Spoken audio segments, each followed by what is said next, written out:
For centuries, the dream of unifying Europe under one flag has tempted European rulers. Napoleon, Kaiser Wilhelm, Adolf Hitler, all tried to dominate Europe by conquest and failed. Now, unification of a great part of Europe by peaceful cooperation is well on the way toward success. Motivating factor behind union among the nations of Western Europe today is the determination to prevent Soviet expansion, which has already engulfed most of the Eastern European continent.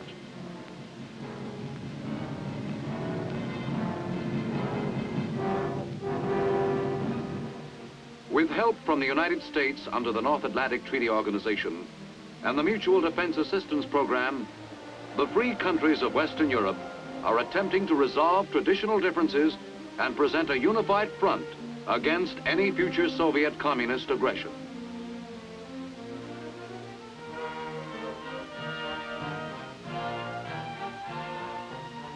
Geographically, these nations occupy the central West European plain in a continuous sweep from the Mediterranean to the North and Baltic Seas.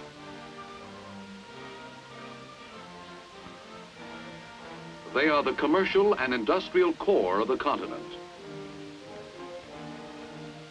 Three of the smaller Western nations, Belgium, the Netherlands, and Luxembourg, have formed a customs union under the name Benelux, aimed at abolishing economic barriers between them, thereby setting a pattern of cooperation for the rest of Europe. Together, the three countries are little more than half the size of the state of Wisconsin. Because their lands, among Europe's most productive, are located in the historic corridors of war between Germany and France, the importance of the Benelux nations to the west is as vital as their position is vulnerable.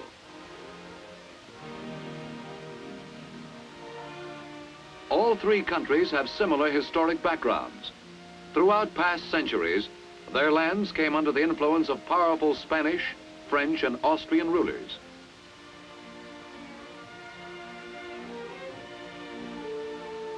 But they managed to preserve some degree of autonomy, emerging ultimately as free and sovereign states. Though the Benelux populations are mixtures of Germanic and Latin elements with different cultural backgrounds, the close proximity of the three small nations and their community of interests tends toward unification.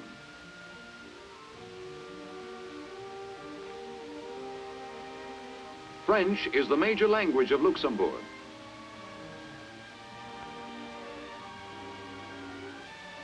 In Belgium, the people speak French and Flemish, a language of Germanic origin. Both have official status in the nation. The Dutch speak a language also derived from German.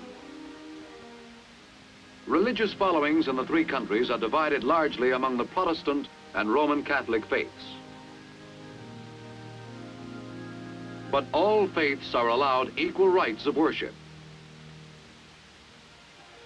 Though the three countries have much in common, each has developed a unique national life and economy.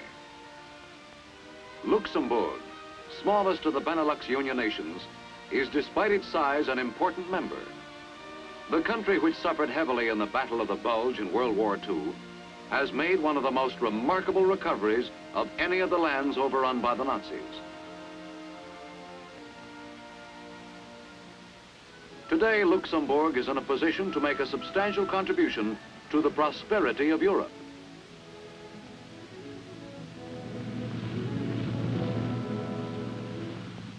A third of her population is engaged in agriculture.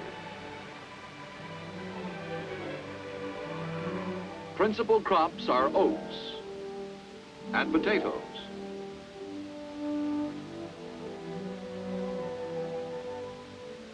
There are over 100,000 head of cattle in the small country, and dairy farming is extensive.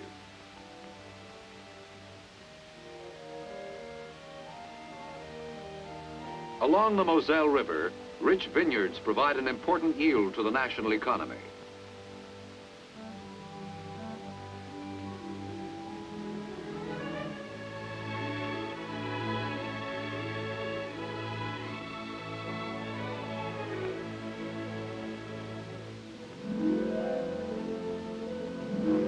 Luxembourg has the largest wine bottling plant in Europe.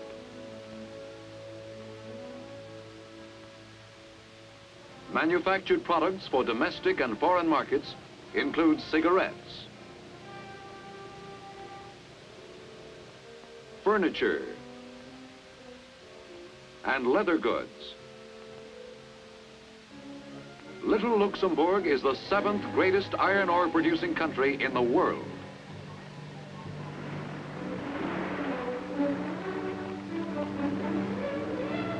The prosperous metallurgical industry in the south employs over 5,000 workers and is largely dependent on coal from outside the nation. Luxembourg mills burn coke from the Netherlands to produce steel for use in Belgium's factories.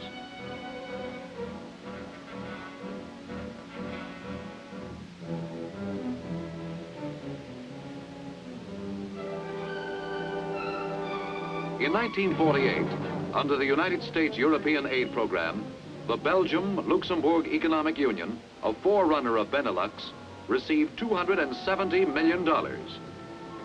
With her share, Luxembourg has considerably strengthened her economy, enabling her to make greater resources available to the community of Western nations.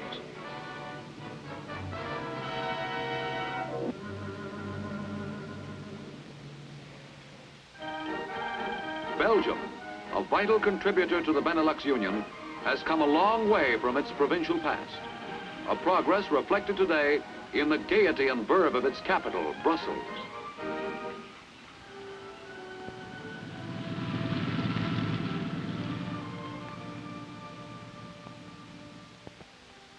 The country was liberated from the Nazis with very little destruction. A factor which has allowed Belgium a quicker revival than some of her less fortunate neighbors.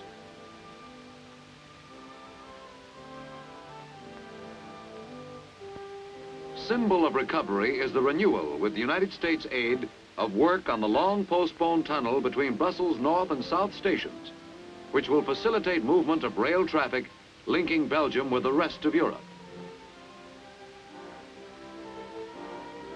Throughout the country, varied new projects are underway, widening and repair of highways to speed up the flow of goods.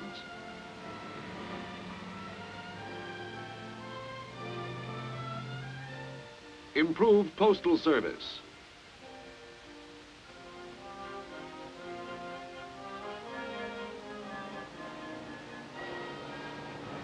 Research in cattle diseases, with free advice from American experts under our technical assistance program to aid European recovery.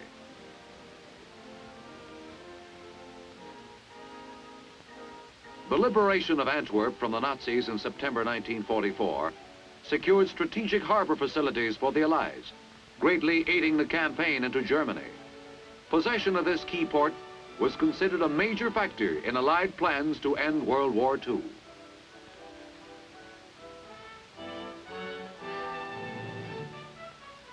Today, her harbor is being enlarged to accommodate greater shipping capacity. An extensive transit trade passes through Antwerp to Greater Germany and Switzerland. Belgium and the other Benelux countries are among the most heavily industrialized nations in Europe. Limited in domestic resources, Belgium is largely a country of conversion, importing raw materials and turning them into products for world markets.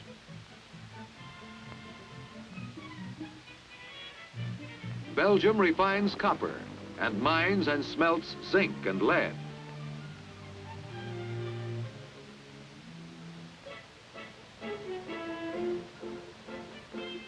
From her African colonies in the Congo, she imports uranium ore and other strategic minerals.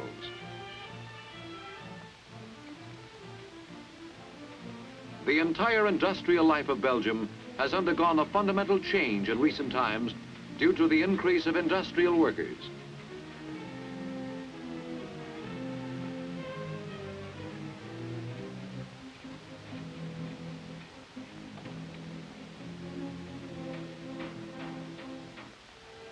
Belgium's quaint medieval towns still offer choice sightseeing for the tourist.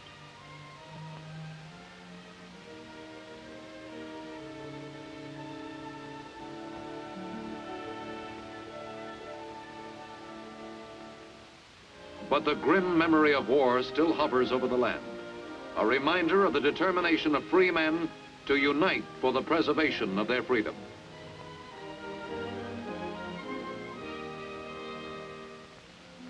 The Netherlands, popularly known as Holland, is the largest of the Benelux nations. 1/5 of its land lies below sea level, a fact which has shaped its people's historic and economic destiny. More than half the country would be underwater were it not for an elaborate system of dikes and seawalls. Despite these precautions, floods have from time to time inundated the land. Recently, a disastrous flood laid waste to over 400,000 acres. Over 1,700 people lost their lives, and damages were estimated at about $250 million. Land restored from the sea now makes up about 40% of the country's total area.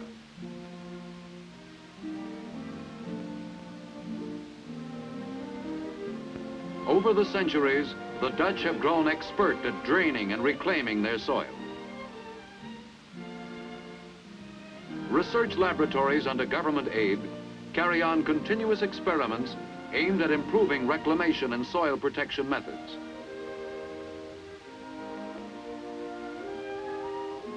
Hard work, courage, and faith have enabled the Dutch to bring about a modern miracle in making their submerged soil fertile.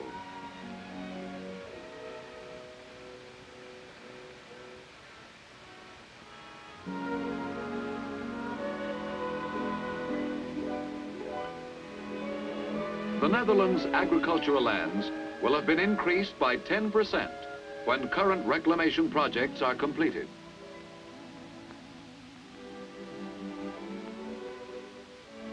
Though some fruits and vegetables are exported, much of the nation's food must be brought into the country.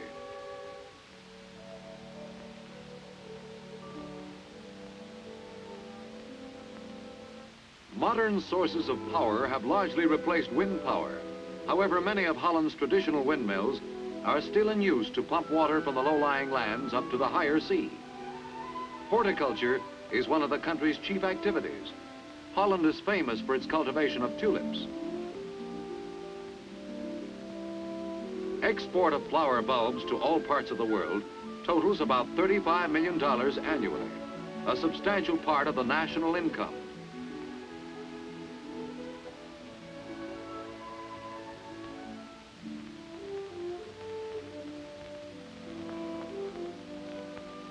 Many of the Dutch earn their living from fishing, important to Holland's food supply. Dutch herring, mussels, oysters, and freshwater fish are among the principal catch.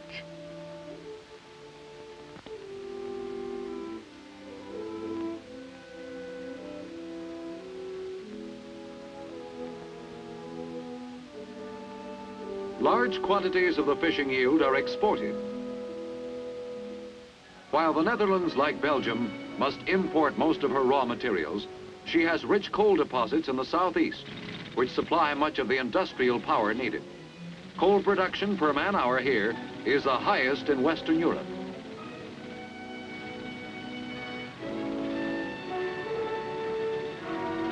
The country supplies 1/3 of its domestic oil needs.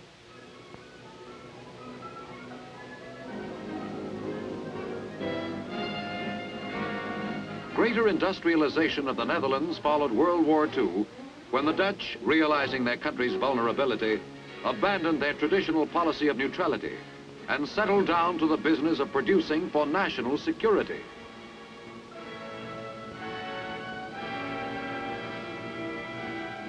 Cooperation with the Western democracies brought United States aid and employment to 40% of the nation's workers.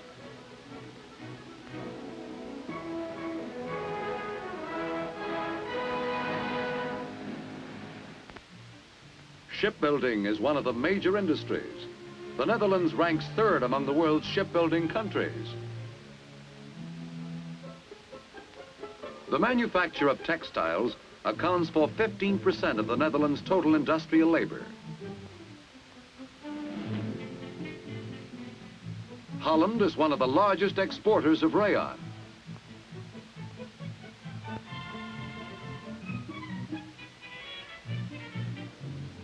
Dutch industries also include the cutting and polishing of diamonds.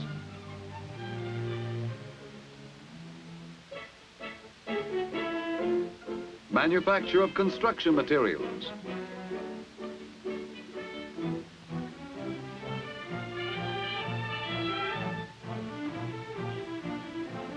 And the making of machinery and electrical equipment.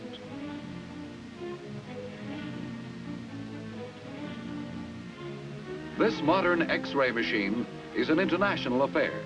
Assembled in the Netherlands, the motor is from Belgium and the high-tension apparatus from the United States. The Dutch do a thriving export business in dairy products.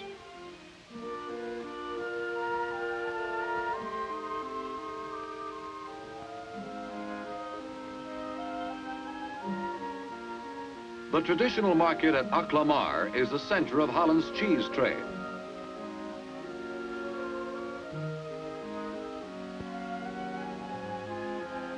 Holland ranks first among Europe's beer producers. Annual exports amount to about 6.5 million gallons.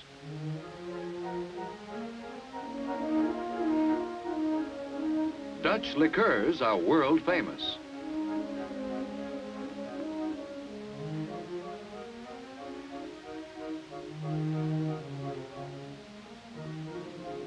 Rotterdam, at the gateway to Western Europe's great industrial centers, is the largest port on the European continent and third largest in the world, making the Netherlands one of the leaders in world shipping.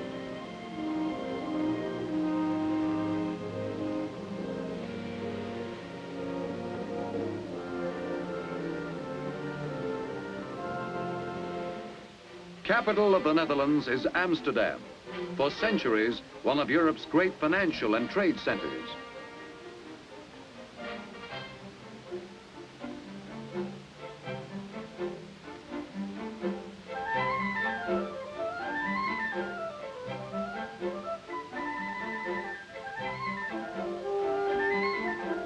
Here, the old and the new go hand in hand, as the city, recovering from the carnage of World War II, builds for tomorrow.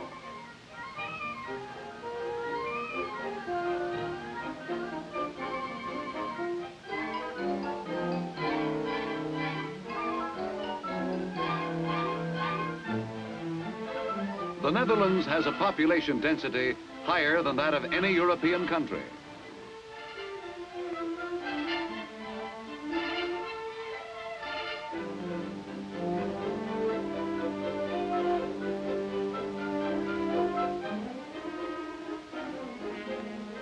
It is becoming more and more difficult for Holland and the other two Benelux nations to absorb their rapidly growing populations, now totaling about 19 million.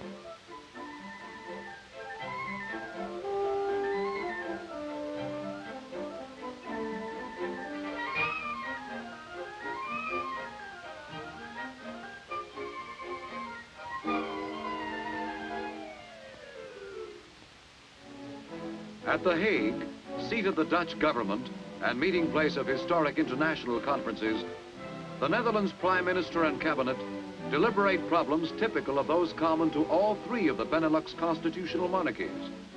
Vital to their welfare is the need for the closest economic association, as they are utterly dependent on uninterrupted trade.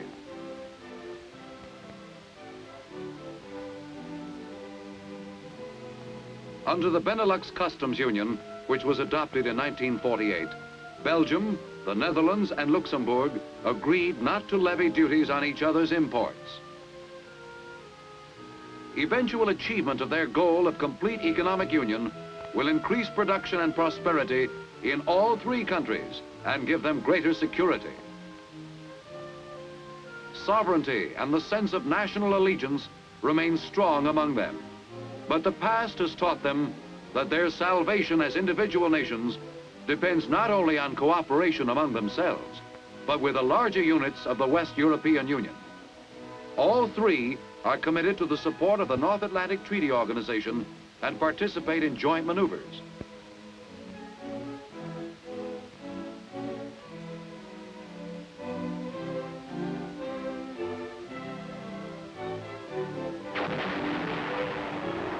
As members of the United Nations, they have contributed units to the UN campaign in Korea. They are currently attempting to make more forces available to the European defense community.